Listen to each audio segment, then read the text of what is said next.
Okay, what's up everybody? Welcome back to my YouTube channel. You already know who it is. I ain't gotta explain myself. This your boy Kassan. Don't forget to subscribe on my YouTube channel. You already know what it is. Today we're having a very serious discussion.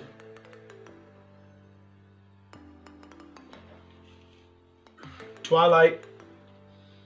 I used to watch that movie every day in my teenage life. I loved it. I thought it was absolutely amazing. Best graphics ever.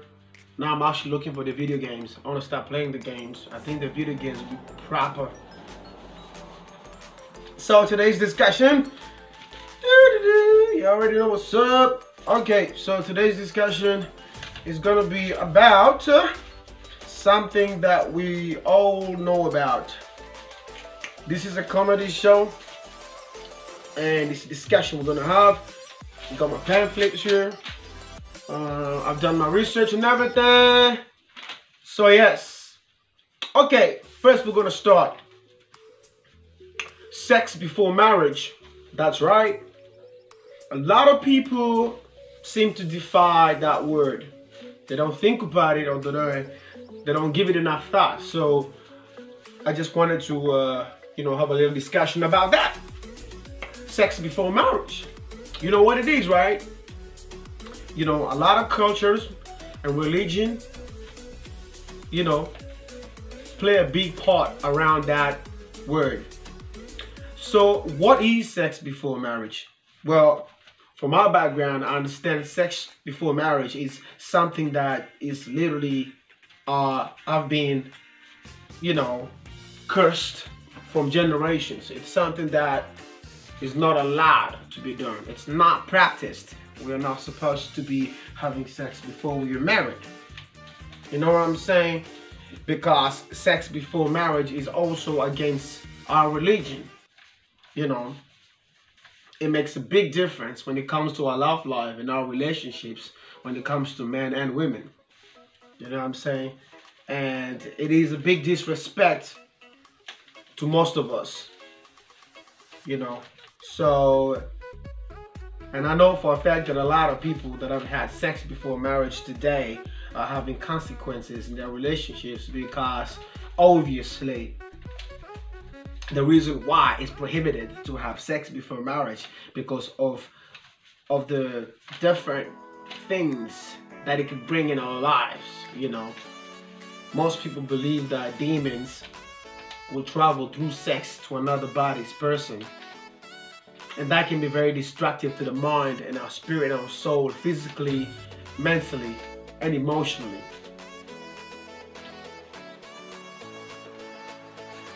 So definitely I would avoid having sex before marriage if I were you, because you don't know, who's got what, because through sex a lot of things can be passed down through blood, through verbally speaking, you know what I'm saying? A lot of things could happen. So I'd say to the new generation and all the young kids growing up, from primary school to high school, finishing university, going to college, I'd say you better stop, think, watch, and listen. This sex before marriage can destroy your life. A lot of us people have been through it like me. I've had sex before marriage. I ain't gonna tell you that it's something that I should be happy about, but it's something that I went through. I learned from it. And there's a lot of people that I know that have been through it too, are now facing the factors of sex before marriage. So think before you act on that. Okay, now we're gonna discuss at what age should a man and a woman marry. Now that's a good one. A lot of people these days view marriage as something very simple. But guess what? Marriage ain't that simple. It's not simple. A lot of people just get married because they feel happy with each other, which is good. That's a fact. If you love somebody, you're gonna be with them. But it's in the long run.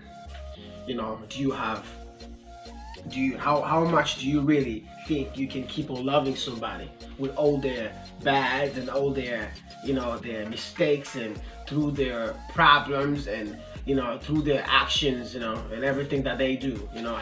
How long before you figure out that this person is not the right person for you, just because you were ignoring all the red flags throughout the relationship? So I'd say a marriage is a very, very big deal for me, because I feel like, first of all, I have a family. Okay, don't get me wrong. I've got younger brothers and sisters, and I'm the oldest. Okay, and it's a fact. Okay, and my parents have been married for the last 35 years. You know what I'm saying? They were married. They loved each other very much, and they never knew what was going to happen. They had us. They were happy. Eventually, they want to move on with their lives. We all grown out. We left home and everything. So they had nothing to worry about. You know what I'm saying? Because we are already grown up and everything. My advice to those people that are thinking of a marriage, especially the younger people now, you know what I'm saying? If you're thinking about marrying somebody, you better start thinking about settling down. Are you ready to settle down? Are you going to sit down? You're going to be humble. You're going to go to work. You're going to make the money. You're going to come home. You're going to cuddle and kisses and love your woman or love your man, unconditionally, with their problems and everything that they have to bring to your doorstep. You know what I'm saying? And yeah, you're gonna have to be financially stable and all that kind of stuff, because no woman or man wants to come into a home that, there is no structure. So y'all think about that. Marriage is a very big deal, very big. Also, number 3 point: should marriage be forced? Now that's a big deal for me. I don't think marriage should be forced. Do you know why? Because if you're not happy with somebody, what's the point of being with that person? I know a lot of countries and a lot of cultures and religions now are like, probably in some parts of the world, are forcefully engaging young women under the age of 17 to marry somebody that they're not into, or they're not ready to marry, or they don't want to leave home just yet because they feel like there is so much more to learn as a young girl, rather than leave home forced to be an adult looking after somebody when they don't even have the strength and the capability yet. They're still learning. I think it's wrong. I don't think marriage or any kind of love should be forced upon the one person. I don't think so. All right, so now we covered that topic. I'm going to put that down as well. Now we're going to go down into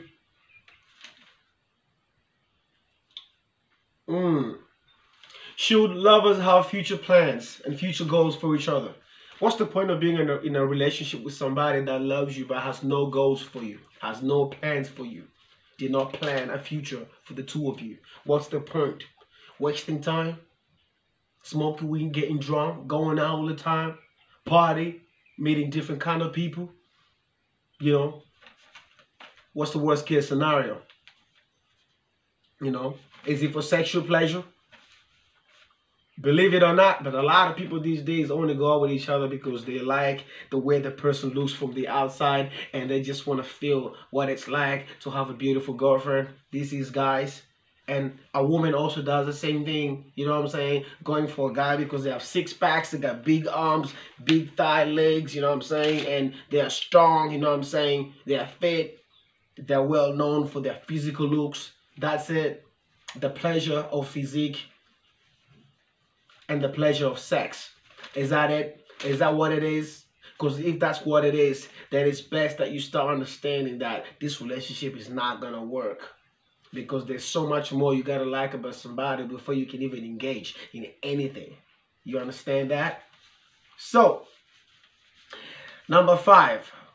At what age did our parents get married? Now, that's a good question. What age did your parents get married? What age did my parents get married? Everybody, what age did your parents get married? For real. Okay, I'll tell you what. My parents, I don't know very much about it, but I think my parents were pregnant at the age 16. My mom was 16 when she was pregnant with me, for my dad. My dad was like probably 19 or 18 or something like that. And I think 16 is at this stage in our society and in our knowledge. I think 16 is a little bit too young. But then, you know, Africa. You know what I'm saying? 16, bang, pregnant. I'm proud of my mom. She did a great job. You know what I'm saying? If it wasn't for her, I wouldn't be here right now. And I forgive my dad for banging my mom at 16. But, you know, it is what it is.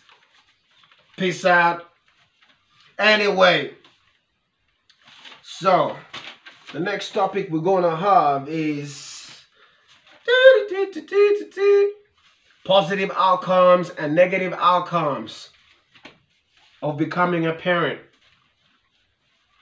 Okay, what is wrong with becoming a parent? Is something wrong with becoming a parent? I don't think there's anything wrong with becoming a parent. I have 2 kids and I'm about to have 1 more. They're absolutely gorgeous kids, you know. Only if their mothers were not so motherfucking difficult, you know what I'm saying? But children are amazingly beautiful. They're a beautiful soul. The way they cry when they're first born, when you hold on to them and you just feel so lively. Like, you know, you're bringing something into this world, something that matters, a legacy, a legend maybe, you know, somebody that could come and change the world, change your life, make you a better person perhaps. Maybe become a teacher and teach people how to live life in harmony, you know. So you never know who you're bringing into this world. It could be everything that you thought about, yet that person you bring into the world could be that one person to make it come to life. And that's how you become proud of somebody. That's what I think. That's my opinion. So anyway, nothing is wrong with becoming a parent or wanting to have a child. Some people adopt pets as kids. I know a friend of mine who has 3 cats. 4 cats. I know another friend of mine who just got a dog, you know, a bulldog, very black bulldog, very shiny. Everywhere he goes, the dog is with him. He feeds and eats with him on the same goddamn plate, same food. Okay, that's a little bit too much. But trust me, this guy, he's almost that close to becoming that weirdo, just like that. Okay, and well, we know Angelina Jolie adopted kids all the way from Africa. She looks after 2 kids. You already know that. Yes, the actress. Well, real human babies, okay? Number 2. However, it's best if we have a plan. We need to plan these things very carefully. You can't just grab a pet, be like, all right, I'm going to take this pet home. It's going to be my pet. You know what I'm saying? And you know what? This pet needs to eat. This pet needs a place to sleep. This pet, for God's sakes, may the heavens rain. The pet needs to be looked after, spoken to, taught how to do things like where to take a shit. For instance, my friend's pet would just run through the goddamn windows and go inside the goddamn ensuite bathroom and take a shit everywhere. And me, I walk into there and I find myself standing in a diarrhea pool of cat shit. Well, things like that. You gotta be able to maintain your cat mental state. You know, teach it how to do stuff. Teach it where to go. You know, the places that you shouldn't go, you gotta teach it. And that's how it is. Just like it is to have a baby human. It's the same thing except humans are more advanced. We're going to treat baby humans differently. Okay? So, here we go. For example, having a baby, having a pet can be very costing. Cost a lot of money. You got to think about that. So you got to have financial, incoming finance, money. Okay? All right, now that we've covered all that topic, we're gonna go to the next topic, okay?